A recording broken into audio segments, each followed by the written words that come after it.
Welcome to the Birth Journeys podcast. I'm your host, Kelly Hoff, BSN RN. I am a wife, a mother of two, and a nurse specializing in the care of women and newborns. In this podcast, we will share powerful journeys of birth givers with the goals of lifting the veil on the birth experience, healing through sharing, and beginning an open conversation to strengthen trust and promote transparency between birthing people and healthcare providers. Hello, today I have with me Katie Bayer, PT DPT. Katie is the owner of Transition Physical Therapy in Vienna, Virginia, and a pelvic floor pregnancy and postpartum specialist. She loves helping women prepare for birth and recover in postpartum, along with assisting them at any point along their pelvic floor journey. Katie is a mom to 3 girls, twins, 13 years old, and a singleton, 10-year-old. Her own pregnancy and postpartum story, including her own VBAC, set her on a path to treating others going through the same experiences. Her goal is to arm people with information and help them to prepare for birth and postpartum and beyond. She, along with Megan McCutcheon, is also the co-founder of Behive Wellness, a collaborative space with multiple holistic providers who support women and families, especially during their perinatal journey. Katie, welcome, and thank you for joining me. Thank you. I'm so happy to be here. Yeah, it's been a long time coming, but we finally made it happen. Yes, I'm glad to be here now. I love it. Well, I want to hear about your twin pregnancy and then your VBAC and then how that affected your body and how you made the choice to help women along their motherhood journey. Yeah. So when I first became pregnant, we got pregnant pretty easily. We had been dating a long time, got married. And I just kind of figured, I don't know why, this is going to take a while. It's just like, start now. And at the time, I wasn't a pelvic floor physical therapist. So I was just kind of a regular PT and knew surprisingly little, even as a physical therapist, about, pregnancy, about postpartum, about really nothing about the pelvic floor. So I'm going into this, pretty blind early on. So we got pregnant and it was very much a surprise that it was twins. They actually missed twins on the first ultrasound. So at 12 weeks, luckily my husband was there for that one. We had another ultrasound and it was like, oh, did the doctor tell you there are 2? Because we had our ultrasounds shipped out to the local hospital, actually, where I worked. So that was a big moment. And that was actually the day that I was announcing to my coworkers that I was pregnant. So I came down and just like bawled and just was really honestly, like I say, I'm going to someday tell my daughters it was a very scary, emotionally charged day when we found that out. And it was just shocking. I think we were just in shock for a good long while. And then, we settled in and the actual pregnancy of the 2 was actually easier. Partially, I think, because I ended up going early. So I felt pretty good. I was 33 weeks and I felt like in the middle of the night, maybe one of them had kicked my bladder and I peed, but my water broke and pretty quickly progressed. And then because they were small, the doctor was really good. I have to say, I did like that practice. He really wanted me to understand why a C-section he felt was the best route because they were little and baby B was transverse. And so they said, we really just feel like this is best, for babies. And I said, and I knew, going in with twins, the chance of having a C-section was higher no matter when they came. So I think I was just mentally prepared for that. And it was just quick. Now I know I go through labor very quickly. So actually, they had put the spinal in and I was, they were getting ready and prepping me and baby A was coming out. So baby A had decided to start her little delivery. So we had 20 people in the room. So like basically you have each baby has a staff, has a whole team. So we had 20 people, 10 and 10. And I had one doctor's elbow like pushing through the sheet in front of you, the drape that they put up, and they had to kind of put her back in to then deliver her via C-section. And then, baby B was very quickly 1 minute later delivered and they went straight to NICU. So it was kind of a quick, kiss and go moment. Looking back, obviously it's scary anytime your baby is going, it was early and going to the NICU and they did need support, but they really were fine. Like when I talked to a friend who's a NICU nurse later, she's like, oh yeah, they were just like feeder growers. They just needed time. So they were there for about a month, 3 weeks and 4 weeks for each of them. And then came home on heart monitors, which was stressful. That was probably, the NICU was stressful, but if anything, I had just recovering from a major surgery and I could sleep. I woke up to pump and then I went back to bed. So it was kind of, the silver lining to it all was that I actually had more time to recover. So we just kind of did the daily drive. I would go a couple times a day. My husband would go after work at night. And then, once they were home, we had some family support, which is great. Both of our families came down. Both of our moms stayed for a bit, and that was very welcome. They're very good and just helpful where they need to be. But we lived in a place without family, and so they couldn't stay forever, and that was challenging to have that. But I would say the first year is a blur. I'm not going to go too far out of like the birth journey, but my twins are like, what do you remember and what were her first words? And I'm like, honestly, I don't know. I didn't write it down. I was in a blur. We were just trying to keep them on schedule. I wrote down everything because I couldn't remember anything. And it was just a lot of schedule maneuvering and just kind of trying to keep them, somewhat together to keep sanity. So our original plan was to do every couple of years, have a kid. But for us, it pushed the second pregnancy a little later. So my youngest was 3.5 years after the twins. And that was a very nerve-wracking first ultrasound, I will tell you, because we didn't plan on having twins the first time. And we were nervous about that second one because they missed it on the first. We were the new practice. We had moved to the Northern Virginia area after this one. And so they looked a long time to make sure there was only one. And so that was definitely just a relief, just to be able to have kind of a single pregnancy and kind of hope for a more standard or whatever that means, kind of normal delivery and birth.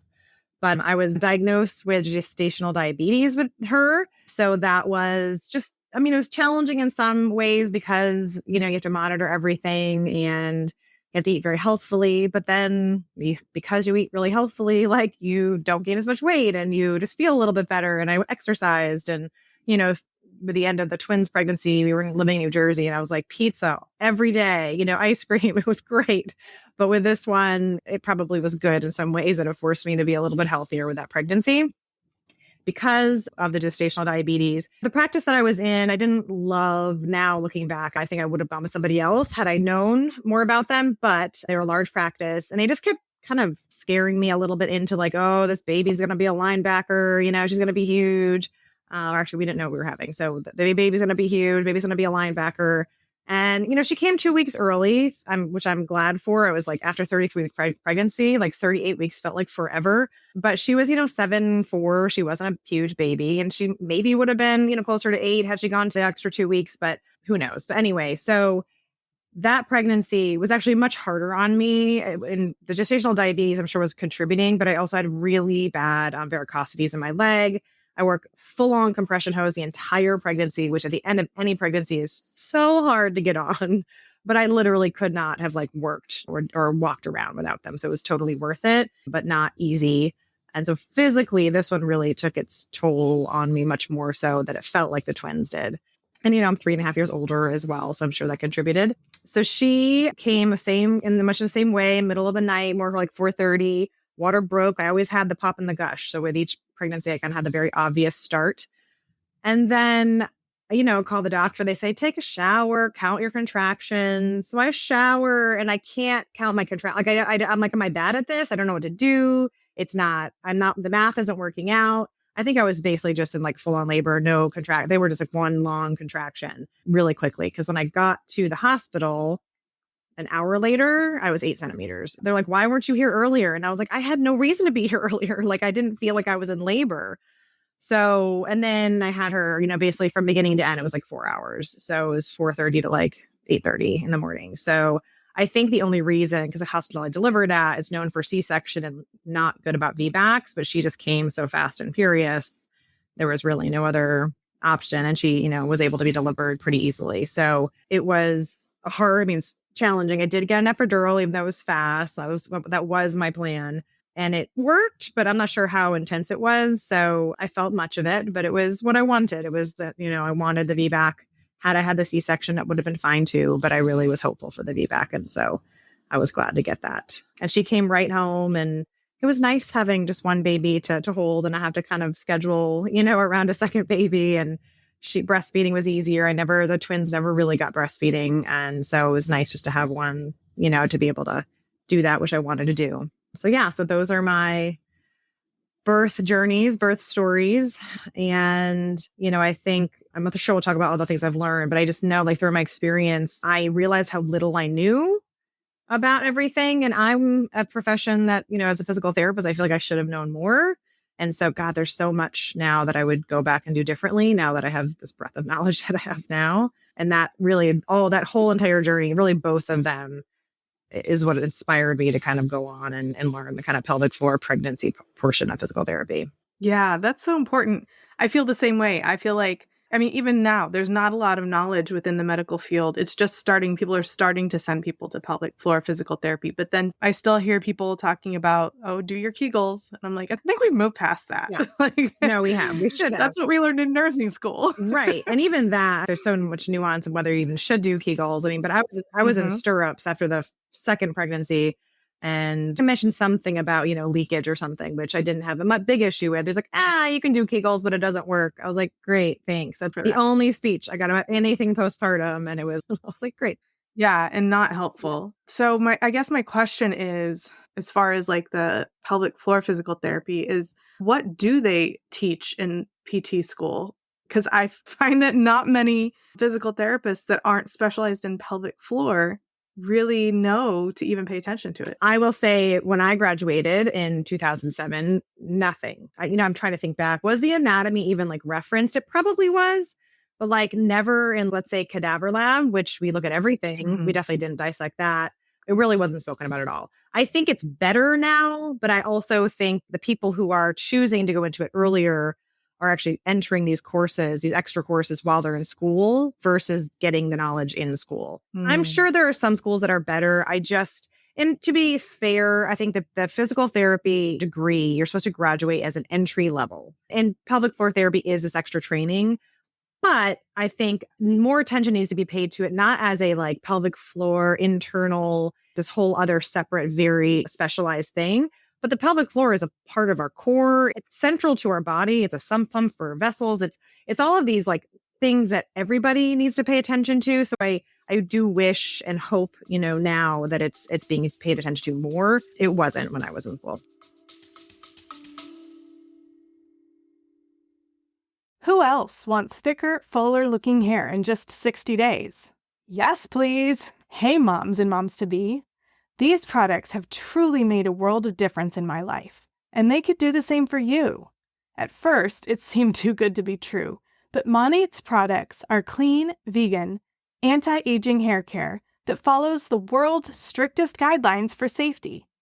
Did you know that the European Union has banned or restricted more than 1,300 chemicals, while the US has only banned 11? I'm passionate about finding effective products that help mamas feel safe, and these products fit the bill perfectly. If you're navigating those postpartum hair changes or just want to improve your scalp health, I have the perfect solution for you. Monate's IR Clinical line has been a game changer for me. Let me tell you, the results are incredible. The viral hair serum has significantly improved my hair density and thickness. Even Oprah Daily recommends it. When used with the patent-pending breakthrough hair care system targeting hair thinning, this dermatologist-created and clinically tested system works wonders. Here's what you can expect. It reduces hair fall by up to 92%. It boosts scalp health. It contains essential ingredients to support natural hair growth. And it shows noticeable results of thicker, fuller-looking hair in as little as 60 days. Imagine what your hair could look like in 60 days. Thicker, fuller, and healthier than ever before. If you're struggling with postpartum hair changes or just want to give your scalp the best care possible, Monate's IR Clinical line is your answer. Don't wait any longer to start your hair transformation. Message me today at birthjourneysrn@gmail.com to get started. I just know you'll love it. Let's start your hair transformation journey together.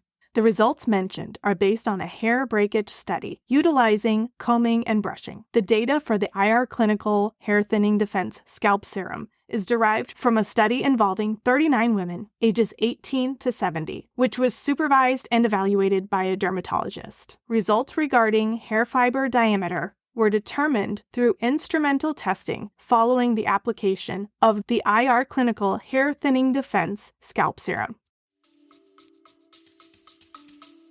Yeah, all I remember is my professor in nursing school saying that she does Kegels at red lights. And that's all you need to know. That was all I got. Yeah, that's probably more than most. I feel like I was lucky because we had a Pilates studio down the street from me in New York that I went to, and I did like private classes because I knew I had back problems. And so I knew that I needed to help strengthen my back, but they focused on the pelvic floor. That's good. Yeah. So I feel like I got a lot of pre-pregnancy help. But the problem was I felt like when I was pushing, it's the opposite. So it would have been helpful to know how to release my pelvic floor so that I could push my baby out. And we moved away. So then after that, I just kind of didn't do anything. And I wish that I had, because after my second was born, I really needed pelvic floor physical therapy. And I went ahead and got it. But I just feel like I could have done more at home.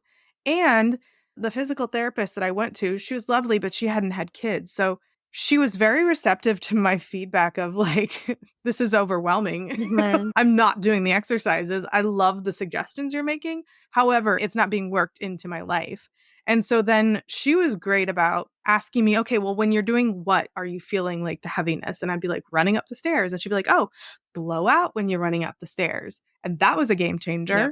And then the same thing for like when you're sitting down or standing up, you know, having the right pelvic tilt and the blowing out and the making sure that you're not bearing down. And it was the practical things that were so helpful for me, because honestly, at that stage in your life, it's so hard to do the exercises you're supposed to do. Yes. So I'm sure you have a lot of insight into that. Yes. So it's funny because as a new grad, before I got into this, but even just like a fresh graduate, you're like, everyone must do their home exercises. Come on, let's be diligent. Let's check these off 3 times a day, 2 sets of 20. And over time, as you learn more and definitely doing what I do and treating who I treat, I just ask them first, what is your bandwidth right now? Like, what do you actually have space for? If you're fresh postpartum, I know it's not much because you're not sleeping. If you have a toddler, there's 0 time. But you're first, it's still, there's so many layers to it. And so you have to meet them where they're at, because otherwise you're not going to get them better by telling them to do stuff they're just not going to do. So I like to offer, if you feel like you have time and someone says, yeah, I might be able to eke out some time, here are some things you can do.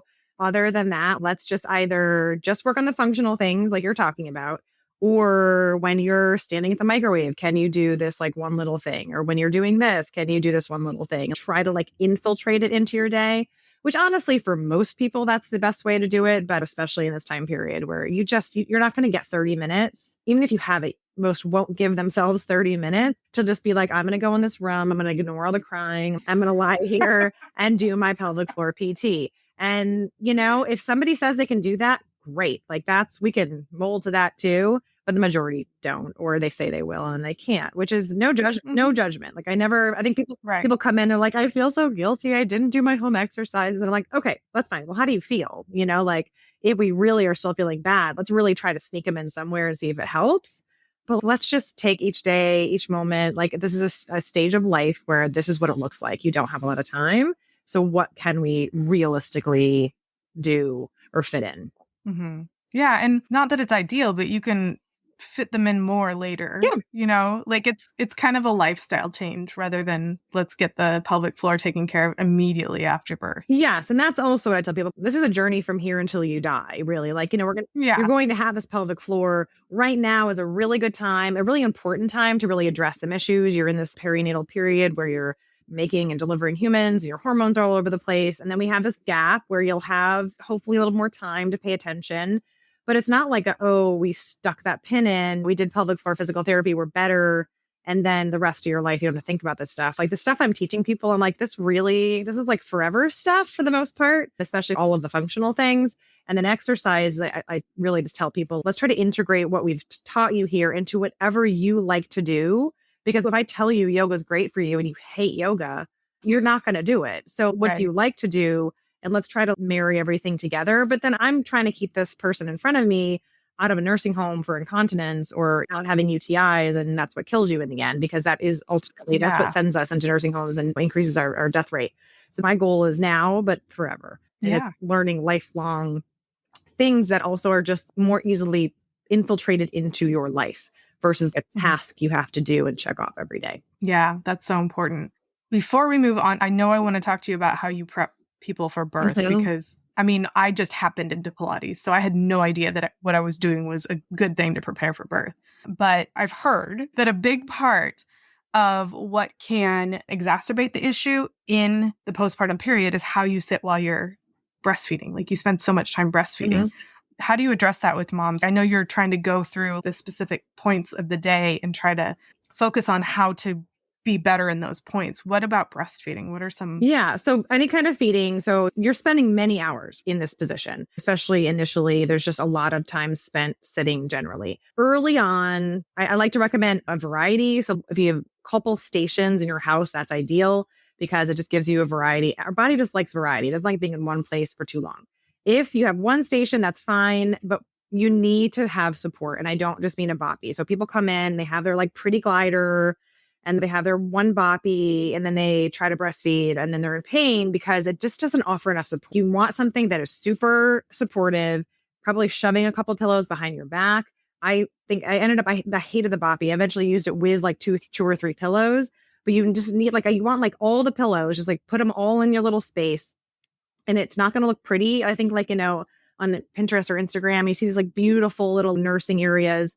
Just shove it filled with pillows and support yourself so that you're not bending down because you're not going to be, our bodies aren't meant to be in one passive position for long periods of time. So I say, assume you're going to get tired and start to collapse. But if you're supported, then at least you're, in a good position. Move as you can. So little movements like rocking your hips, called like seated cat-cows. You kind of, once baby gets a little bit more accustomed and you're not putting all your attention to like just trying to keep everything going with the breastfeeding, it's easier. But creating a little bit of movement, trying to have a variety of how you're sitting, which way you're propping, which breast you're starting with. Side lying is great if the baby can do it because it just gives you, again, just a variety of positions. Plus, you can be a little bit more neutral and not that like hunched forward position. And I would say you definitely want to see a lactation consultant if there's any issues, because if there's issues, you're just going to constantly be battling and you can't think about your posture if you're battling and trying to get your baby to feed. So I would say just like all the ugly pillows everywhere, support. It shouldn't, don't worry about it looking pretty. And then as much as you can, have a variety of positions, including inside lying, and then get some help if you need it, just so that the actual task can be as quick as it can be and as efficient as it can be. I'm just having like these flashbacks of breastfeeding all night long with my son that was just attached to me. I had the My Breast Friend and I would put it on like an inner tube. And I'd have it all the way up to here because I don't have large breasts. So we had to be right all the way up. Yep, me too. And then just stacked with pillows in the smack middle of the bed because he didn't want to ever stop. And I was like basically up all night trying not to fall asleep. And so had all that stuff next to me to try to avoid dropping him. Like I had everywhere. And I would just clasp my arms and just anytime that I'd start to feel myself relax and let go, I'd startle myself awake. It was awful. I mean, of course, my pelvic floor was destroyed by the end of that 16-month period. It's hard on it. Yeah, it's really bad. And I had no idea at the time that was contributing. I just really tried to just get to the point where I could stay upright and not drop him. Yep.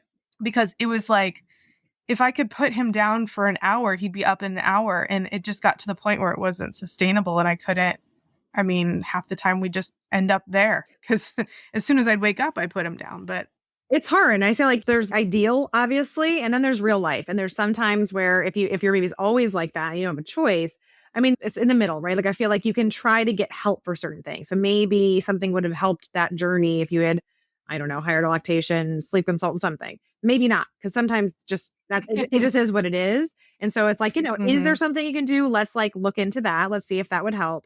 If there's not, okay, what can we do to work within this framework that you have and that isn't going away anytime soon? And it's not always pretty, but we kind of make it as good as we can and then maybe clean up a little bit after. But there's a lot of small things you can do. How you hold your posture when you're not breastfeeding, what can you do? Like when you get up, what are some things you can do? So there's little things you can add in to make it a little bit easier. Hey there, incredible mamas and mamas to be. Are you looking for an online community where the magic of motherhood meets the empowerment of self-care? Then I've got just the place for you. Join my Bump and Beyond online community. At Bump and Beyond, we celebrate the journey of every bump rocker and post-birth boss. You, dear mama, deserve nothing but the best, and that's exactly what this community provides. Prepare to be pampered, cherished, and showered with all the love and support you deserve. Our mission is simple yet powerful: to be your one-stop destination for all things self-care, nurturing, and indulgence. Because let's face it, you're not just a mom, you're a fierce, unstoppable family CEO. At Bump and Beyond, I search the nation for mamas who are passionate about helping other mamas like you become the most successful version of yourself during your motherhood journey. Every resource in this community is either a virtual service that you can enjoy in the comfort of your own home or a product that can be shipped right to your doorstep. And everyone in the community is passionate about helping new mamas thrive. So come on in, explore our virtual aisles, connect with like-minded individuals, and immerse yourself in a community that is always here for you. Whether you're browsing, making new friends, or simply treating yourself, know that this space is yours to return to whenever you need a dose of positivity and empowerment. Welcome to a place where you are celebrated, cherished, and honored every step of the way. Welcome to the Bump and Beyond online community, where every mom shines like the superstar she is. Join us today and let's build our motherhood village together. Go to www.facebook.com/groups/bump and beyond. That's www.facebook.com/groups/BUMP, N as in Nancy, BEYOND. You can also find the link in the show notes. Be sure to say that you heard about us on the Birth Journeys podcast. I can't wait to see you there. Yeah. Just like you said, you as a physical therapist, me as a nurse, it was amazing, even in my second pregnancy and birth, how little I knew. And I mean, like financial constraints as well. It's like, can I have somebody come take the baby and help them sleep? Or do I just suck it up and deal with it? And I feel like I was just of the belief that I had to suck it up and deal with it. And I think a lot of moms think that. Yeah. But at this point, even 5 years later, I feel like there's so many more resources that are affordable, and insurance covers more now, like lactation and pelvic floor physical therapy, whereas it was hard to find 5 years ago for me to have something that my insurance would cover. So it's just interesting now that there's so much more out there. And I think it's really important that we're encouraging moms to utilize their resources, and they don't have to tough it out. And there's not really a whole lot of benefit from toughing it out if there are now resources that are affordable. Yeah. And I think there's definitely cost is always a factor. So, whether it's me or somebody else, I totally appreciate that. I think just culturally in our country, and I was very much like, this is a personality trait that I have to constantly kind of check in, that I am independent to a fault. I don't want help. I'm on my own. I'm good. No, I'm good. And so I think it's taking help from friends when they offer. You're not like, no, we got it. We're good. Taking family, if you want them there, taking whoever offers anything, even if you don't have a lot of good friends or family in the area, your neighbor stops by, take it. I think we need to just kind of shift how we view this time period. Other cultures, the first 40 days, some women are literally not allowed to get out of bed. And it's like, people just flock, like women, neighbors, family, they flock to them and they don't do anything. And, they're shocked when they come here and it's like, oh, that doesn't exist. And I don't know, we can't rewrite American history. That's not going to be the way. Probably we're not going to shift that severely. But I think just we need to understand that this is a time where if you're not giving yourself some time to sleep, to sit, not allowing some help in, it's longer to physically heal. I talk to people about you need to sleep. And they're like, oh, well, I need to do all these other things. I'm like, you won't physically heal as fast. Your whole thing, your pelvic floor, everything won't feel as good. We're not going to be doing any intense work until physical work until you're sleeping. I don't want you doing any kind of working out until you're getting a good 4 to 5, 6 hour chunk. Because you can't, your body is it's going to give up on all the healing and try to go to all this other stuff you're trying to do. And as far as, the cost thing, I also think it's a framework of what we think about as being important. So I think we don't put healthcare, we don't put ourselves in that way first. So I think even people who can technically afford, say going out to shop or going to dinner, it's like, ooh, paying for a postpartum doula, that sounds crazy, or paying for pelvic floor PT. And it's like a mental shift of what's important. And I know even being in this field, sometimes I find myself doing the same thing. But just really, if you think about the long-term gains, if you just look at the long term, you're going to be spending so much less time, money, energy on all the things that are eventually going to go wrong if you address it now. And that's definitely true for pelvic floor, but even just thinking about like getting a little bit of extra help, like you'll be yourself back to work, back to more efficient mode quicker. So sometimes it's just a matter of viewing things a little bit differently, I think. Yeah, I agree. I think also some of it's just the overwhelm. Like you go to find resources to help you and you're just like, I don't know which one's going to help me. Yep. Yeah. Don't even know what to go with. No, because Google is overwhelming. I mean, there's just too many options and who the heck knows what's good. And that's, I'm probably getting ahead of myself, but that's what we kind of wanted here at Behive was not only providers, but like we have like a network of cards to be like, okay, this person isn't here, but here's an option. Here's a person we know and met and we seems really good. Because Googling at 3 a.m. for a lactation consultant, like you said, it's overwhelming and you're exhausted. And how can you think straight to like make a pretty important decision? Yeah. That's why I think both of us are involved. I had the Babycito people on here, Amy and Lindsay, and I really hope that they go nationwide just because moms need it. Yeah. We need a service registry and we need curated recommendations and so that we're not up all night. Because all of us have done it. All of us have been up all night Googling who's going to help us. And I think that's why we all do what we do right now. Yes. Because we don't want anybody else to go through that. 100%. Yep. So we've talked about postpartum. How do you prepare for birth? Yeah. So it's funny because when I first got into doing pelvic floor, I really, really thought more about that postpartum period. That's kind of what gets all the attention. But the more I did it and the more I worked with people, there's so much you can do to mentally, physically, and just like on a knowledge level prepare. So when you think about going into labor, think about being pregnant. I mean, thinking back to when I was pregnant, I think most people don't even know what your pelvic floor is. Like you hear the word, like what the heck, what is that? Like a floor in your pelvis? Like what is this? And oftentimes people are told to like Kegel their babies out. And it's just obviously the opposite. Yeah. Our pelvic floor does not push a baby out. And so there's things we can work on. So basically my approach to pregnancy for birth prep is you want to open and release things. So yes, we want to be strong. That is a part of the kind of pregnancy prep if somebody definitely has some weaknesses. But my primary thought process when someone's coming to me for birth prep is what is tight, what needs to be opened because baby needs to get down into pelvis, baby needs to get through and out. So that's, abdominals, that's looking at the diaphragm, because if baby's kind of getting shoved, in certain places, it's just less likely for them to be in a good position. So I want there to be an optimal kind of release and opening throughout the entire kind of canister, we call it, like diaphragm all the way to pelvic floor.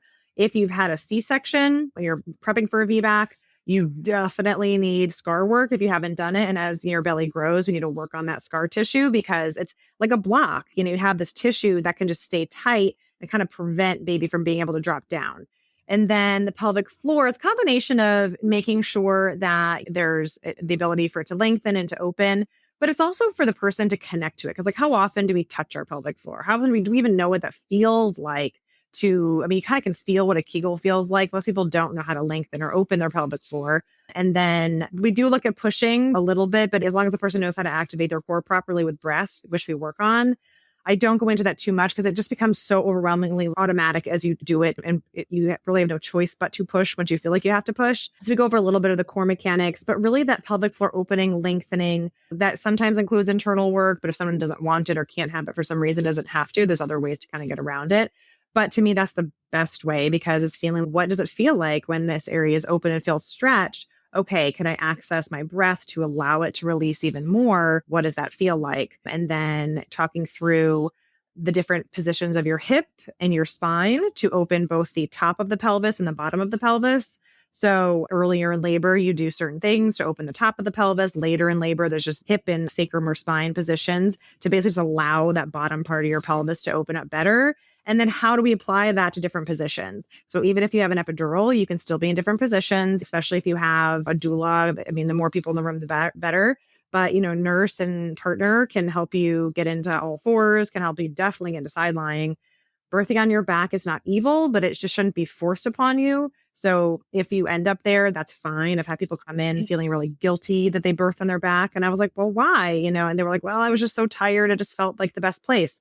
Well, that's fine. But here are some tips to get it to the point where you can open up your sacrum a little bit better so it's not getting squished on the bed. So kind of just basically talking through all the options, having them practice it somewhat when they're pregnant, and then really trying to hone in the fact that it's not a plan. It is kind of like your preference. I always say you're gonna maybe like certain positions and certain things.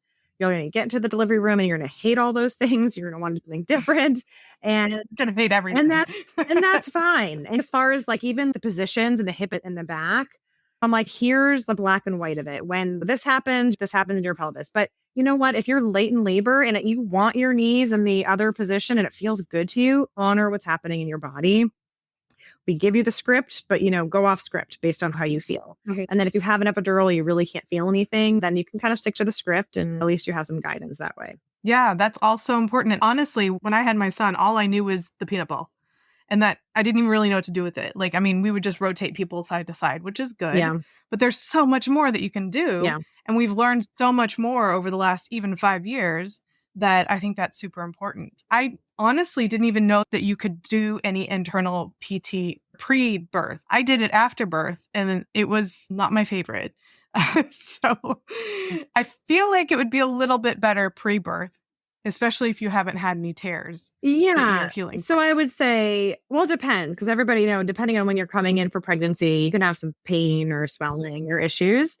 So, that's always considered. And sometimes we don't even do truly internal. We're kind of a little bit more on the outside, really just kind of at the opening of the vagina versus really going inside. But yeah, you definitely can, as long as there's no cervical issues. Basically, I tell patients, if you're allowed to have penetrative sex, we're doing a lot less than that. So as long as that's safe, we're good. We generally would get a prescription from a provider anyway because they're being seen by them. But I have zero concerns. And I feel like there's so much benefit. There's always like a discussion of when to start. And some people don't do it until third trimester. I usually start within the second. And I avoid the first trimester, not because I actually think it does anything, but because there's a higher risk of miscarriage anyway. And if we do internal work and you miscarry, I truly don't believe there's the cause of it. But if you link those two things, then I feel like pelvic floor PT will always be a little bit of a challenge for you. And I don't want anyone to ever feel like they did something to themselves or like made a choice, to do something to themselves, or I don't want them to ever link the two things because I think it's so important. So that's honestly the only reason I really avoid it. But once we have plenty of time, so there's no rush really either. But if somebody has pain, whether they have something like called vaginismus, which is just tightness and pain without having a baby, so without a postpartum issue, or if they have previous scarring, perineal tear and scarring, we definitely want to be doing internal, especially if they haven't done anything before, to try to release and open some of the scar tissue or address some of the pain and whatever the cause of it is so that they feel more comfortable going towards a vaginal delivery if that's what they want. Mm-hmm. Okay, last thing that's coming up for me, perineal massage. Mm-hmm. Yes or no? Okay, so I would say evidence and my anecdotal whatever advice would be yes, during pregnancy, 1,000%. Do I think it helps in the end stage where they're like, you're crowning and you're rubbing? I think evidence is mixed, but mostly no. I'm generally not there and they can decide if they want that, but they can consent to it or not. I do think there is value. And I think it's a combination of things. So is it because we're stretching the tissue and we're opening everything? Maybe that's a part of it, especially if there's scar tissue. I think that is a part of it. I also think it's the connection of your brain to the area as you're doing it to understand, okay, this is an area where I'm going to send my brain to open, release. And I think, honestly, it's probably a lot more of that, especially with somebody who is their first child. To me, a lot of the pelvic floor work I do, yes, it's oftentimes to release things. Half the time, it's to connect to it. It's to find it with your brain. It's to be able to access it with your breasts. And it's be able just to get that mind-body connection to this area that, for many reasons, I think is often ignored within ourselves. Mm-hmm. So it's not necessarily massage as we term it. It's more like mind-body connection. Yeah, it's a little bit of both. But I would say everybody benefits from the mind-body. And then some people would benefit from the actual stretch. I think it just depends. But if you have scar tissue, I think, why not open it? Let's let these tissues open and release as much as we can beforehand. But I think everybody benefits from that connection piece. That's so interesting. Yeah. And the scar tissue I find interesting too, because the more I learn about baby's choice of positioning, because it's not like a conscious choice, it's a reflex, right? So your baby's going to put themselves in the position that their little reflexes tell them to go. So if it's like, if there's something tight over here, they're going to move in a different direction. So like if it's the rooting reflex, they're going to go like that. And so they get into this wonky position. And I find it interesting because I had an appendix surgery that was very big when I was in my 20s. And I had no idea that it could affect my pregnancy. Yeah. And both my kids were occiput transverse. And I'm wondering. Yes, 100%. I would bet money. I can't tell you that surgery, especially even when it goes well, how many hip, back, pregnancy issues come along with that. Everyone's like, oh, it's just an appendix. No big deal. It's a big surgery and it affects things. And if you had any scar, it sounds like you probably had a lot of scar tissue. I would, yes, 100%.